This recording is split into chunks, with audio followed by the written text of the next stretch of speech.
De Tweede Kamerfractie van GroenLinks wil dat er een parlementaire enquête houden wordt over de JSF. Het Amerikaanse vliegtuig dat in de toekomst de F-16 vervangen moet, wordt heel iets duurder en verschillende partijen willen uit het project stappen. De komst van de JSF zou mogelijk voor extra oerles zorgen bij de vliegbasis Ljouwert. Een 70-jarige vrouw van Damwoord is gistermiddag in haar wemplak om het leven kwam.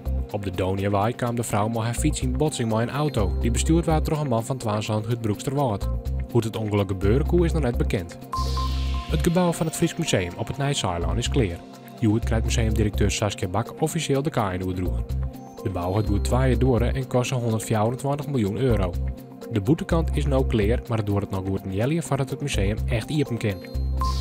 Het hele weekend hebben ondernemers van Ballum op het Ameland in Spierwest om het Zaanstroom bij het dorp waarom te krijgen. Al jaren zijn er problemen bij Ballum. Door stroming komt er sliek uit de geul op het strand. Daardoor is het eens net geschikt voor toerisme. Joen en vannacht begint maar zo nou en dan een bui. Letter wordt het droeg met een gratis tolven, mooi bewolking met een paar buien, maar letter op de dag droeg en mogelijk wat zinnen.